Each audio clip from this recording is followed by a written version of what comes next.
अस्सलाम वालेकुम, आदाब। वन टीवी के उर्दू खबरनामे में आप सबों का इस्तकबाल है। मैं शहबाज। आगे बढ़ने से पहले देखेंगे हेडलाइंस।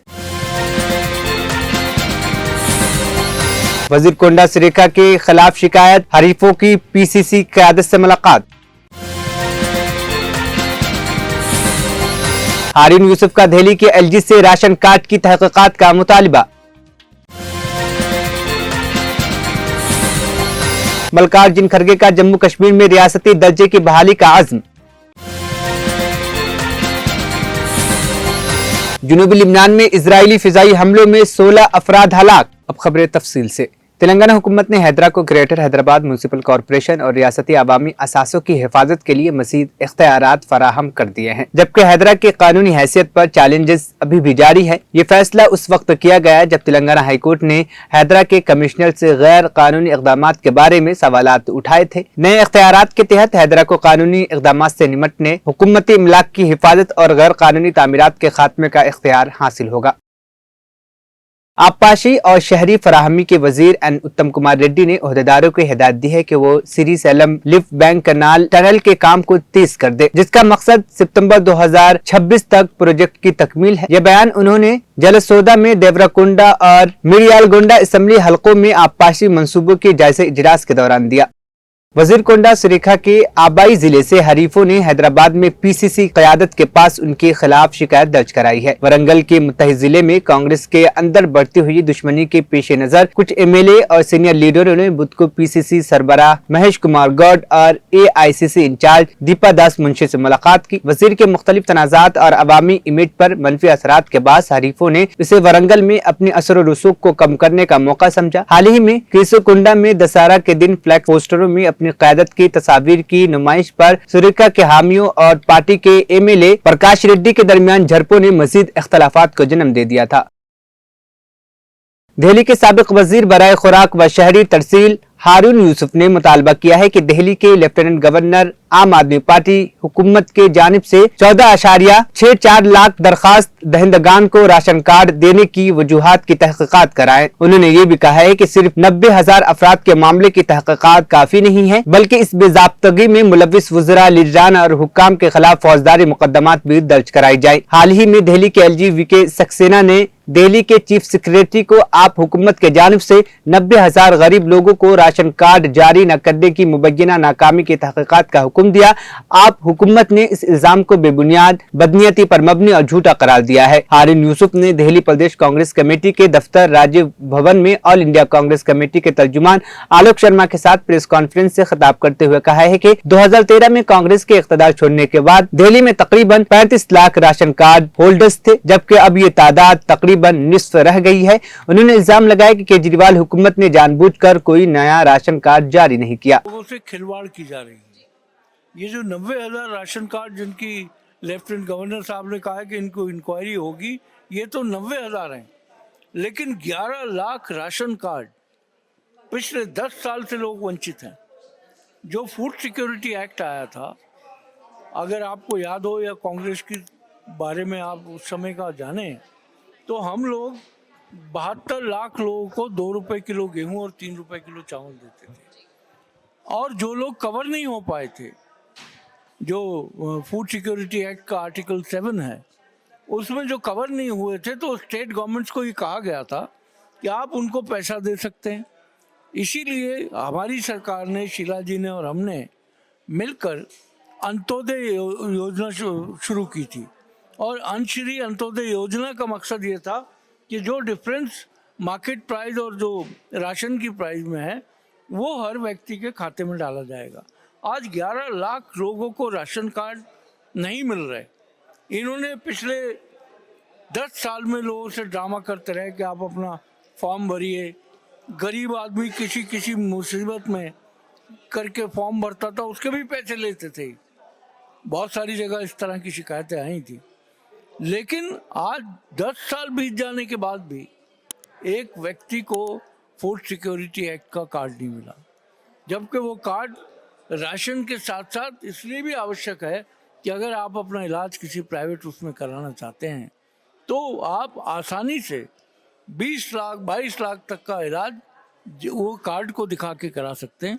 तो जो सरकार गरीबों की दलितों की, मजदूरों की, वंचितों की, अल्पसंख्यक की, पिछड़ों की इतनी आंसू बहाती है।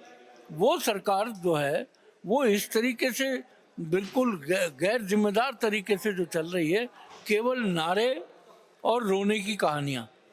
उन्हें पता है भारत के लोग बड़े भावुक लोग हैं, तो वो इतना रोते हैं कि अब लोग उनकी सच्चाई समझ गए।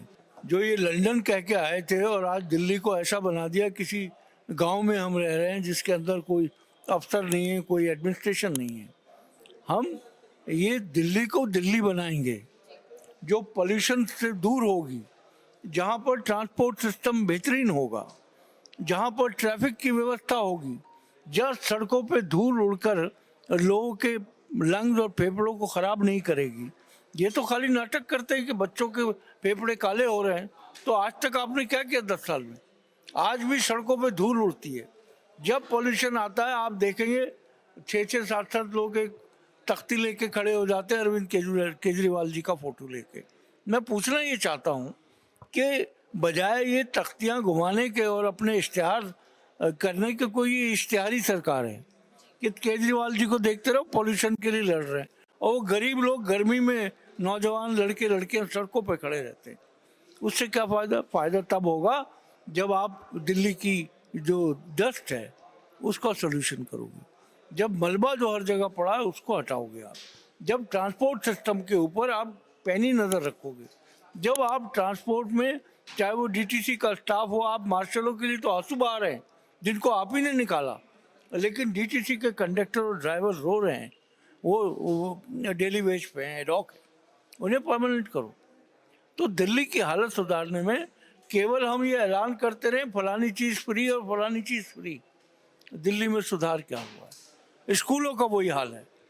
हेल्थ सिस्टम अगर आप जाके देखें तो उत्तर प्रदेश के मिल्कीपुर सीट के जिमनी इंतखाब की तारीखों के ऐलान न होने पर अयोध्या से समाजवादी पार्टी के रुकने पार्लियामेंट अवधेश प्रसाद ने सख्त रद्द अमल जाहिर किया है। उन्होंने कहा है कि मैंने 12 जून को असेंबली की रुकनियत से इस्तीफा दे दिया था। इसके बाद बीजेपी उम्मीदवार को अदालत से अपनी दरखास्त वापस ले लेनी चाहिए थी, लेकिन उन्होंने ऐसा नहीं किया क्योंकि वह खौफजदा है। मीडिया से बात करते हुए अवधेश प्रसाद ने मजीद कहा है कि यूपी की 10 असेंबली सीटों में जिमनी इंतखाबात होने थे, जिनमें अयोध्या की एक सीट मिल्कीपुर भी शामिल है। मैं मिल्कीपुर से एमएलए था और मैंने 12 जून को एमपी मुंतखब होने के बाद इस्तीफा दे दिया था। बीजेपी के उम्मीदवार ने अदालत में अर्जी दाखिल की थी और ये उनकी इखलाकी जिम्मेदारी थी कि वह अपनी दरखास्त वापस ले लेते, लेकिन वह अयोध्या से खौफजदा है क्योंकि अवाम ने समाजवादी पार्टी को वोट देने का इरादा कर लिया है।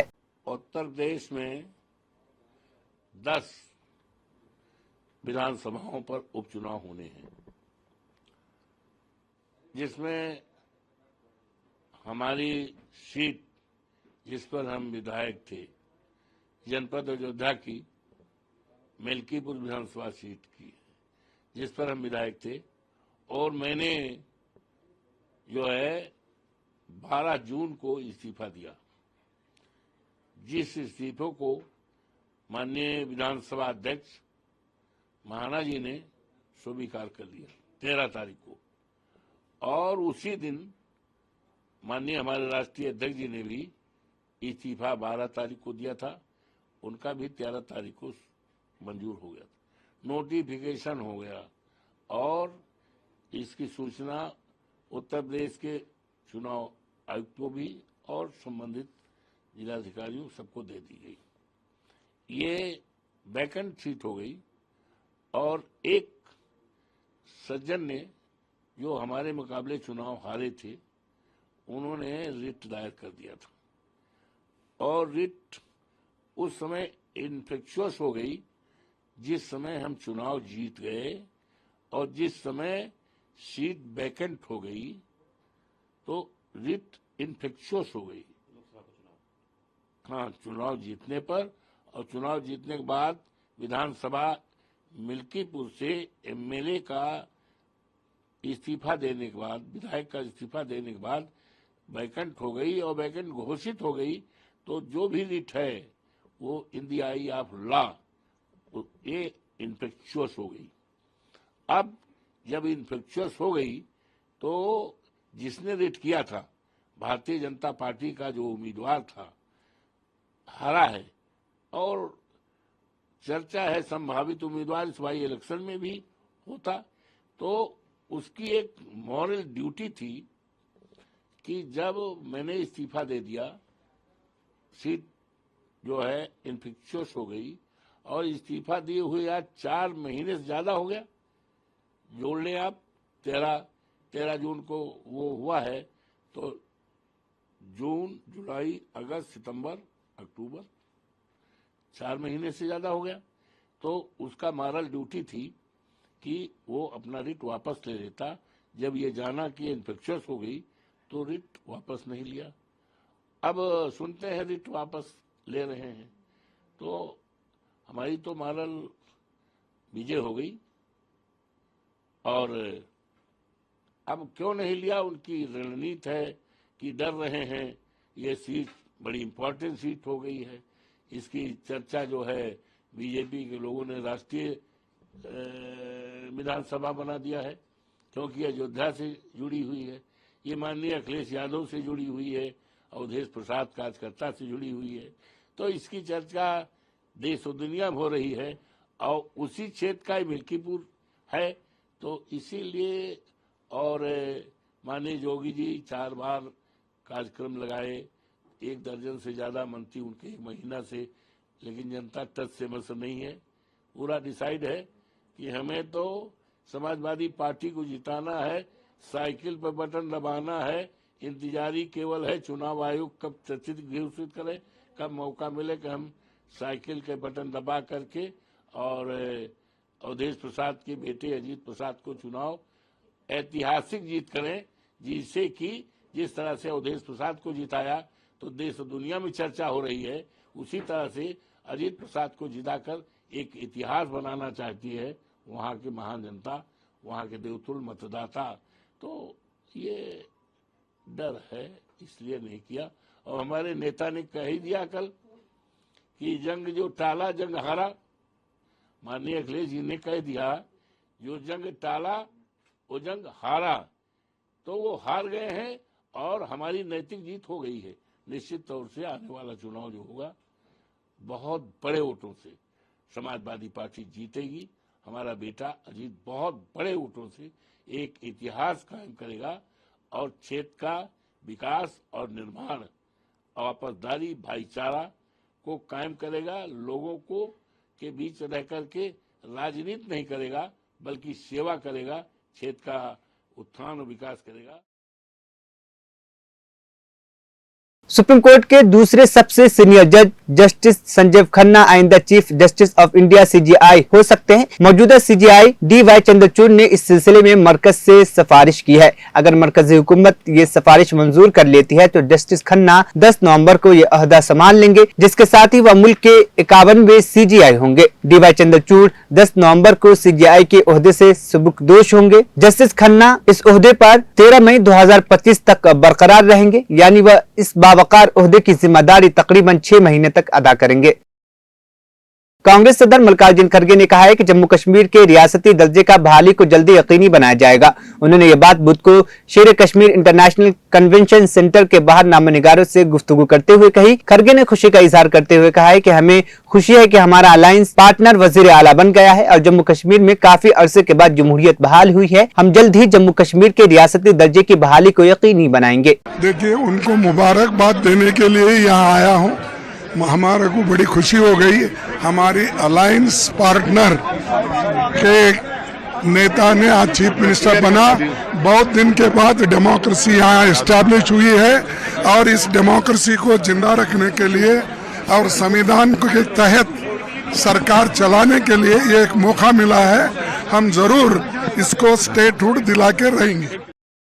हिंदुस्तानी वजीर खारजा जयशंकर ने कहा है कि अमन का मतलब दहशतगर्दी और इंतहा पसंदी के खिलाफ सख्त रवैया इख्तियार करना है। एससीओ सरबराही कॉन्फ्रेंस से खिताब करते हुए उन्होंने पाकिस्तान को एससीओ की सदारत संभालने पर मुबारकबाद पेश की और कहा कि हिंदुस्तान ने इस सदारत को कामयाब बनाने के लिए अपनी मुकम्मल हिमायत फराम की है।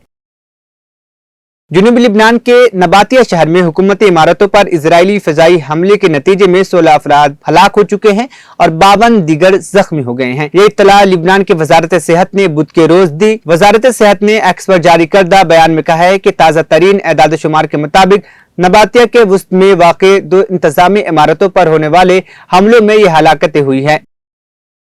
आखिर में हेडलाइंस फिर। वजीर कोंडा सरेखा के खिलाफ शिकायत, हरीफों की पीसीसी क़यादत से मुलाकात। हारून यूसुफ का दिल्ली के एलजी से राशन कार्ड की तहकीकात का मुतालिबा।